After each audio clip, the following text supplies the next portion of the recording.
So I'm picking up from where we left off in class, which was with question 9, and where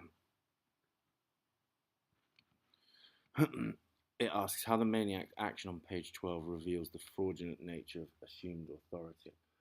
Now, the maniac's busy at this point in time throwing throwing the cases out the window, and at this point he's on the phone and he's having a dialogue.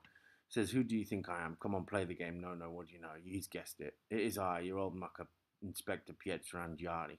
Well done. What am I doing here in Milan? Ah, well, why don't you tell me what you want with Bertozzo first? He's indisposed. He's in the rough.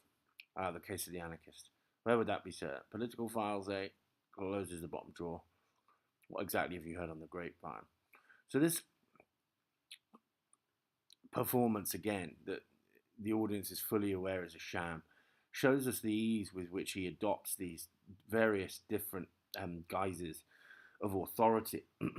And then, after he's rummaging around in the files and tricking the person on the other end of the phone into revealing information that he can use to actually find documents that he's looking for, he actually manages to trick him into an expose.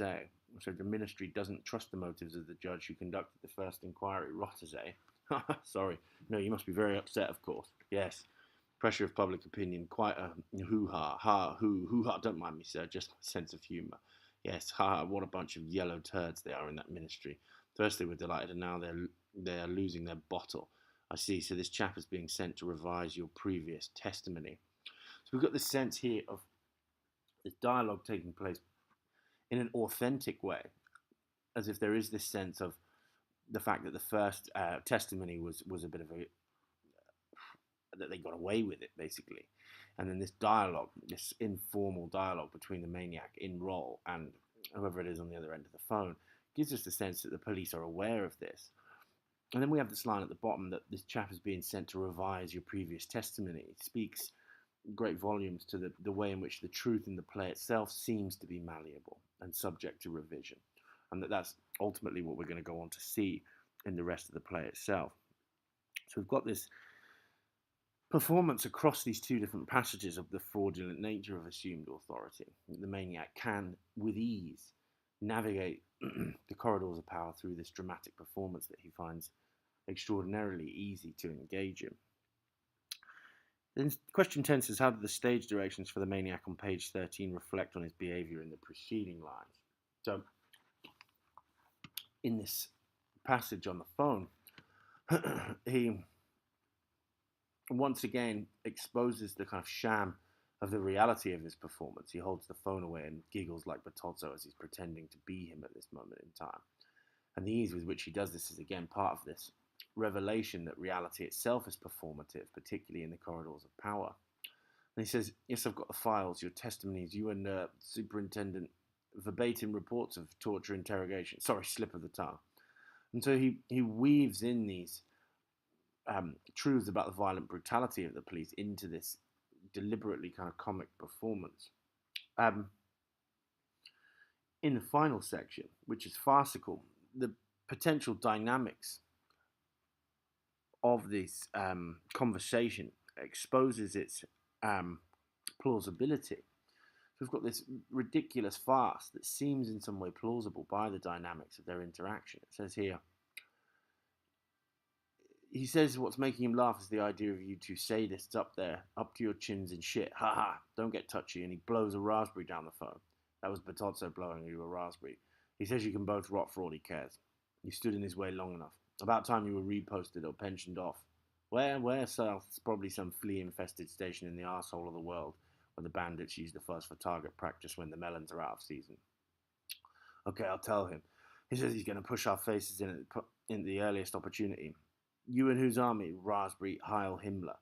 So there's this kind of casually kind of grotesque pantomime performance here that, whilst it then later meshes with the reality of the play, he's on the phone here to Inspector Pisani, who enters into the scene later on and has clearly punched Bertozzo because he's fell for the performance of the maniac in this passage.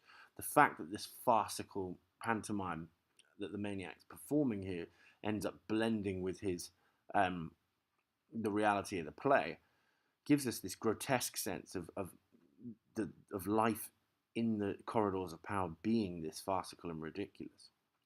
Then his stage direction, he puts down the receiver, gathers papers, and starts to take off his disguise, removing beard and glasses, and rummages in the plastic bag for the new stuff. And so here, he has this very deliberately exposed sense of the performative nature of what has just happened in the scene. You know, there's very deliberate displays to the audience of his over kind of cliched theatricality, because this role has kind of fulfilled its potential in terms of exposing the truth, and he has to now think about how to be the judge. He's convinced Pisani to come back, and he's now going to pretend to be a judge in order to entrap them.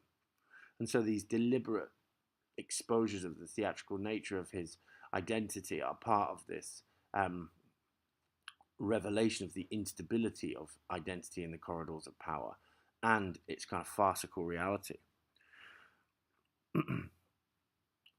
He tries on a mad disguise also at the bottom of the page, and then a new voice, which deliberately exposes his performance and his opportunistic behavior.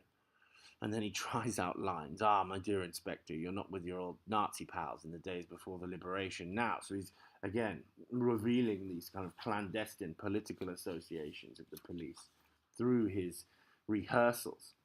And then he goes through, the next question asks us at the top of page 14, how are these actions Brechtian in their nature? And he tries out a number of different versions of the role that he's going to adopt.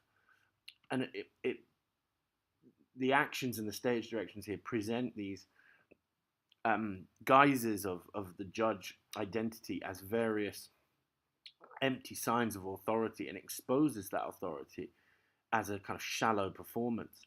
So he hears his no, all right, forget it, tries on second disguise. What about the vaudeville dancers from the anarchist group in Rome? And it's, you know, it's woven in with these sort of snippets of political confession. Speaks to the audience directly. No.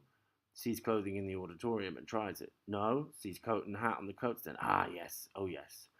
He puts on the hat and coat. Arthritic but dignified. And so he's deliberately commenting on the type of role that he's going to play here. He says, no, that's good. That's a registrar. 30 years for you. And he starts to walk. 30 years for you.